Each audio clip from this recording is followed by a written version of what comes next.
Bonjour à tous. Je suis Emmanuel Grenier. Je dirige Cdiscount, le site de vente en ligne, depuis 13 ans, depuis 2008. Alors Cdiscount a 20 ans, et c'est le thème de la conquête. Et Cdiscount, c'est typiquement 20 ans de conquête, sans arrêt. 20 ans de conquête client, c'est plus de 10 millions de clients actifs sur un an. 20 ans de conquête de nouveaux marchés. On est présent dans toutes les catégories de produits que vous pouvez imaginer. On vend des services, du voyage, de l'énergie. 20 ans de conquête face à des concurrents qui ont complètement changé. Les concurrents de 2010 n'étaient pas ceux de 2000. Et les concurrents de 2020 ne sont pas les concurrents de 2010. Il a fallu s'adapter, se renouveler. Et la conquête, elle a quelque chose au cœur, qui est l'énergie. Il n'y a pas de conquête sans énergie. C'est l'énergie de déplacer des montagnes, de renverser des tables, de sortir des sentiers battus. Et cette énergie, elle est fondamentale. Et c'est mon fil directeur, c'est ma colonne vertébrale au quotidien, dans ma vision et dans mon mode de management. Il y a 3 endroits où elle est importante. L'énergie, elle est au service de la conquête dans la vision. On décrit toujours la vision comme quelque chose d'un peu mystique, qui tombe du ciel. On aurait une vision un matin en se levant. Moi, ma conviction, c'est que c'est exactement le contraire. La vision, c'est quelque chose qu'on ramasse par terre, qui est souvent une petite graine, souvent qu'on n'a pas vue. On va la cultiver, on va la planter, on va l'arroser, elle va grandir et elle va monter au ciel. Et l'essence est complètement différent. Et après, on peut raconter qu'elle descend du ciel. Et souvent, elle est présente dans les équipes, en fait, à l'état latent. Il faut être capable de capter les signaux faibles. Il y a 2000 personnes chez Cdiscount et il y a énormément d'idées. Il faut qu'on soit capable de les capter. Et je vous prends un exemple. On a lancé une offre il y a à peu près 1 an de B2B, de solutions de marketplace technologiques pour les e-commerçants et les retailers. Cette idée, elle ne vient pas de moi, elle ne vient pas de mon comité de direction. Elle vient des équipes qui ont eu cette idée et qu'on a détecté un peu tard même, au bout d'1 an, qu'on a travaillé et on a lancé 1 an et demi plus tard, on a une offre. Donc ce sujet de la vision est important.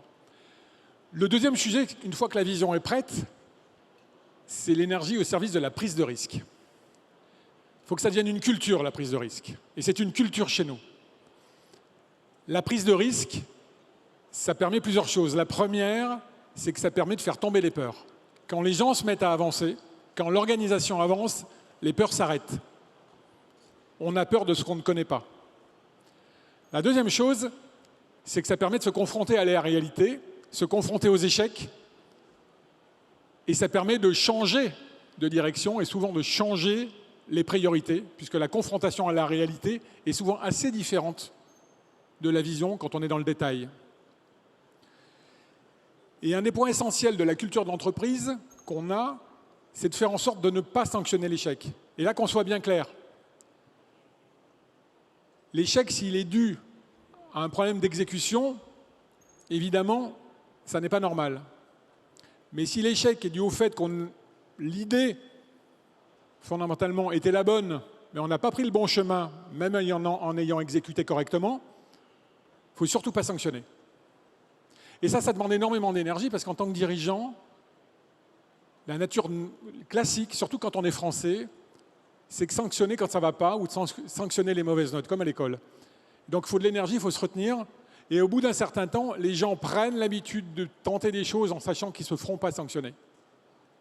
Et ça, c'est fondamental culturellement. Et bien sûr, on tombe dans l'échec à un moment donné. Et ça, c'est le troisième sujet important, c'est l'énergie dans la gestion de l'échec.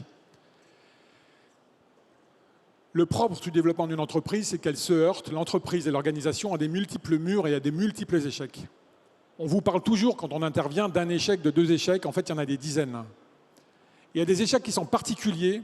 C'est les échecs répétitifs sur un même sujet. On a une vision. Nous, on avait une vision il y a 10 ans. C'était de vendre du voyage. On vendait des produits, on voulait vendre des voyages. On l'a essayé 4 fois. La première fois, la technologie n'était pas prête. La deuxième fois, le modèle économique n'était pas le bon. La troisième fois, le partenaire n'était pas le bon. La 4e fois, ça a marché. Et en 2019, on a fait un carton. On l'a lancé en 2018, en 2019, ça a fait un carton. Évidemment, depuis, il s'est passé ce qui s'est passé avec les confinements, et ça repart très fort à la hausse. 4 fois. À la fin, ma réaction a été de dire, il n'y aura pas de 4e fois, quand on est venu me voir. Et quelqu'un m'a dit, un de mes plus proches collaborateurs m'a dit, laisse-nous faire, on va s'en débrouiller. Et j'ai bien fait de laisser faire. Donc le sujet, c'est cette résilience et cette capacité à remonter sans arrêt le métier sur le bureau et à retravailler en permanence pour y arriver à partir du moment où vous êtes sûr et vous avez cette conviction, vous ou l'organisation, que ça va aller au bout. La vision, la prise de risque, les échecs, le niveau de l'énergie, il est important quand vous regardez ça. Et en fait, l'énergie, elle vient de l'organisation, elle vient des hommes de l'organisation. Et le premier qui doit avoir de l'énergie, c'est moi. C'est le dirigeant. Il n'y a pas de vision, il n'y a pas de développement d'entreprise sans énergie. Très forte chez le dirigeant. Et la qualité première d'un dirigeant, c'est ni sa vision, ni son exécution. C'est tout bête. La qualité première d'un dirigeant, c'est sa condition physique. Il n'y a pas de condition physique, il n'y a pas d'énergie, il n'y a pas de mouvement, il n'y a pas de développement d'entreprise. Beaucoup d'entre vous le sont. C'est des horaires à rallonge, c'est beaucoup de fatigue, c'est beaucoup de passion, parce que la passion va avec l'énergie. Donc, le dirigeant, il doit avoir une condition physique hors pair. C'est un sportif de haut niveau. Et il doit s'entourer de gens et de collaborateurs qui ont de l'énergie positive. Il est hors de question d'être obligé d'aller donner de l'énergie à ses équipes pour qu'elles avancent. Et il est hors de question que les équipes aient à donner de l'énergie aux dirigeants. Donc en fait, le dirigeant et les équipes doivent avoir de l'énergie. Et quasiment mon seul critère de recrutement, quand je vois les candidats au dernier tour, c'est leur niveau d'énergie. Quand ils arrivent dans mon bureau, ils ont les compétences, ils ont la formation, ils ont fait du management si ça a été nécessaire. On s'est assuré que la culture était la bonne, qu'ils s'intégreraient culturellement. Mon seul point, c'est est-ce que l'énergie sera là, pas quand tout va bien. Est-ce que l'énergie sera là quand ça va tanguer et que ça sera un peu plus difficile, quand on sera dans la période des échecs et de la résilience. Et c'est là-dessus que je fais mon choix. Après, ça me demande, moi, une énergie, si on parle de l'énergie du dirigeant, qui est importante. Ça fait 13 ans que je suis en poste. 13 ans, c'est 4 plans stratégiques, quasiment 5. Évidemment, je ne suis pas le même qu'il y a 13 ans. Si j'avais été le même, je ne serais plus là. Et donc, il y a, dans l'exigence vis-à-vis du dirigeant, quelque chose qui est l'énergie du renouvellement. Comment je renouvelle ma façon de voir les choses, comment je renouvelle ma gestion de l'entreprise et comment je renouvelle aussi mes équipes par moment. Parce que la clé pour que l'énergie soit au maximum entre le dirigeant et les équipes, c'est que les équipes soient, en tout cas le premier cercle, totalement complémentaires ou totalement contraires à ce qu'est le dirigeant. Trop facile de faire entrer des gens qui pensent comme vous et qui sont comme vous. Au quotidien, c'est simple, mais ça ne va pas bien loin.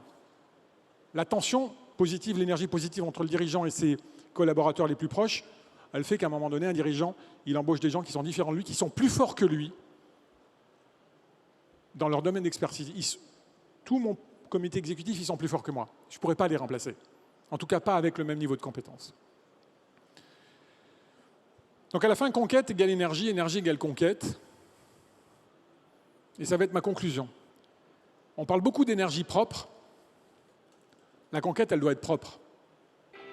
Il n'y a pas de conquête à tout prix.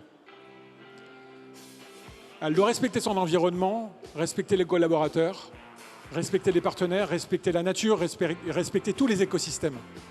Et ça, c'est fondamental et c'est une croyance que j'ai qui est fondamentale.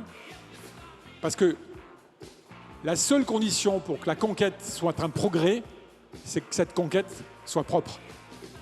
Merci.